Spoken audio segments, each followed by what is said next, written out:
एक संख्या का 32% उसी संख्या के 17% से 120 अधिक है। संख्या का मान क्या है आपको ये बताना है। कोई संख्या है उसके 32% है, संख्या कितनी है 32% का 32% उसी संख्या के 17% से 120 अधिक है। तो इसमें जब हम माइनस करेंगे तो आएगा हमारा 32% माइनस 15%, ये कितना होगा आएगा ये 15%। अब ये जो 15% का मान दिया गया है यही हमारा 120 है, तो 15% कितना है 120 है। तो हमको निकालना है वो संख्या, यानी कि वो संख्या हमारी 100% होगी। तो 100% का मान निकालेंगे तो कितना हो जाएगा 120 गुणे 100 बटे 15, 15 कम 15, 15 बटे 120, 8 गुणे 100 करेंगे कितना आ जाएगा 800 आ जाएगा। यानी कि वो संख्या कितनी थी 800 थी, और 800 ऑप्शन नंबर बी बिल्कुल करेक्ट है। आइए दोबारा देखते हैं। कोई संख्या है उसका 32% उसी संख्या से 17% से 120 अधिक है। तो जब बेसिकली इन दोनों का हमको अंतर निकालना है, सीधा सीधा है। तो इन दोनों का जब अंतर निकालेंगे तो आएगा 15%, और इसी 15% का मान कितना है 120 दिया है। तो हमको 100% निकालना, तो 100% हमने आसानी से निकाल लिया जो कि 800 आ रहा है। आइए अगला क्वेश्चन देखते हैं। घनाभ की लंबाई में, ये इंपॉर्टेंट क्वेश्चन है आपके सभी एग्जाम के लिए। घनाभ की लंबाई में 25% और चौड़ाई में 30% की वृद्धि की जाती है तथा ऊंचाई में 50% की कमी की जाती है। आयतन पर क्या प्रभाव पड़ेगा। जब हम इसको फार्मूले से लगाएंगे तो काफ़ी हमारा लंबा चौड़ा आएगा। तो हमको क्या करना है, कोई फार्मूला यूज नहीं करना है। लंबाई क्या हो रहा है 25% बढ़ रहा है, तो एल यानी कि 25% बढ़ रहा है, तो 25/100 करेंगे तो यह कितना होगा 1/4। पहले 4 था, 1 बढ़ के कितना हो जाएगा 5, तो 4 से कितना हो रहा है 5 हो रहा है। अब चौड़ाई हमारा कितना बढ़ रहा है 30% बढ़ रहा है। यहाँ पे 20% करना था, 30%, ये 20 कर लीजिए। चौड़ाई कितना है 20% की वृद्धि हो रही है, तो 20/100 करिए, 20/100 ये कितना आएगा 1/5 आएगा। यानी कि पहले की चौड़ाई क्या थी 5 थी, 1 बढ़ेगा तो 6 हो जाएगा, यानी कि कितना 5 से 6 हो रहा है चौड़ाई। तो हमारा ऊंचाई क्या हो रहा है, ऊंचाई हमारा क्या हो रहा है, ऊंचाई में हमको कमी आ रही है 50% की, तो 50/100 करिए, 50/100 ये कितना आएगा 1/2। यानी कि ऊंचाई कितनी थी पहले 2 थी, ऊंचाई अब 1 कम हो जा रही है, तो 1 हो जा रही है। सबको ऐसे लाइन खींच करके आपस में मल्टीप्लाई कर लीजिए। 4×5 = 20 दूनी 40, 5×6 = 30, क्या हो रहा है 40 से 30 हो रहा है। जब 40 से 30 हो रहा है तो क्या होगा, लॉजिक सी बात है कि कमी आएगी। तो 40 से 30 जब हो रहा है तो 40 सॉरी कितने का अंतर आ रहा है 10 का अंतर आ रहा है, यानी कि 10 की कमी हो जा रही है। पहले 40 था अब 30 हो रहा है, तो 10 गुणे 100 बटे कितने पे कम ज़्यादा हो रहा है 40 पे हो रहा है, तो 40 से हम बटे 40 कर देंगे। इसको काटेंगे 0 से 0 कट जाएगा, 4 एकम 4, 4 दूनी 8, 4×5 = 20, यानी कि 25%। 25% की क्या आ रही है कमी आ रही है, यहाँ पे अंतर आ रहा है। जैसे देखिए यदि इस साइड का बढ़ेगा तो वृद्धि होगी, इस साइड का कम होगा तो कमी होगी। तो इस साइड क्या हो रहा है कमी हो रहा है, तो इस साइड कमी हो जाएगी।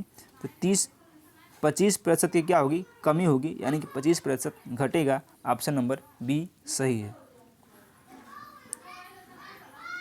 10 आदमी किसी काम को 8 दिन में पूरा कर सकते हैं।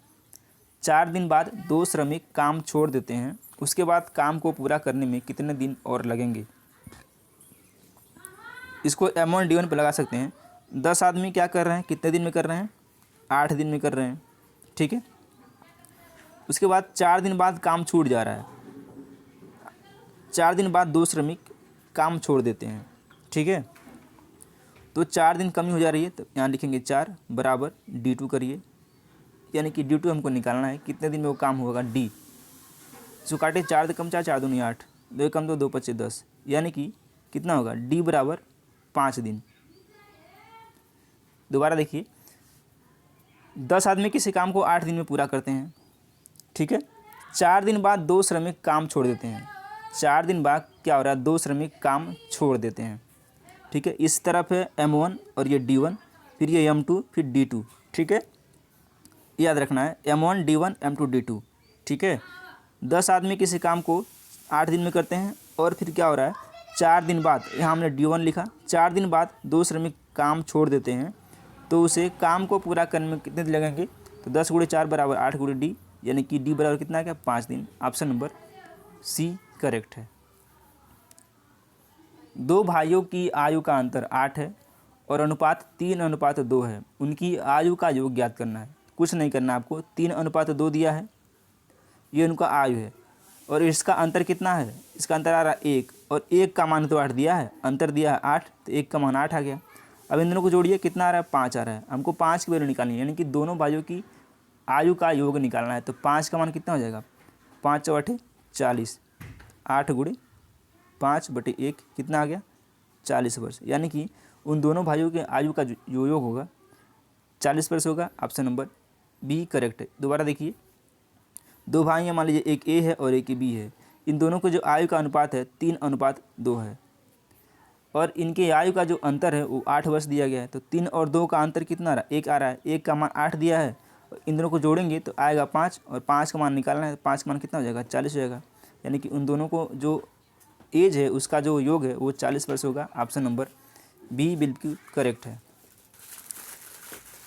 एक खिलौने को 45 रुपये में खरीद कर उसे 15% के लाभ पर बेचा जाता है। खिलौने का विक्रय मूल्य ज्ञात करना है। यानी कि क्रय मूल्य दिया है सीपी, यानी कि 100% होता है सीपी, तो 100% का मान कितना दिया है, ये दिया है 45, यानी कि 45 रुपये। 45 में खरीद करके वो 15% का लाभ दे रहा है, तो 100 में आप 15 जोड़ेंगे तो कितना आ जाएगा, 115। 115% का मान हमको बताना है, तो आएगा 45 गुणे 115 और बटे 100 करिए। 5 दूनी 10, 20 बार में कटेगा, 5 दूनी 10, 5 तियाँ 15, 23, 5 चौके 20 और 5 नवा 45, 23 गुणे 9 करिए, 9 3 27 को 7 हासिल 2, 9 दूनी 18 और 2 20, 207 बटे नीचे कितना है 4, इसको काटेंगे, 4 एकम 4, 4 पचे 20, 4 एकम 4, 3 बचेगा, पॉइंट लगेंगे, 30 हो जाएगा 28, 4 सते 28, 2 बचेगा, 4 पचे 20, यानी कि 51.75 रुपये में वो क्या कर रहा है, बेच रहा है। उसका विक्रय मूल्य कितना है, 51.75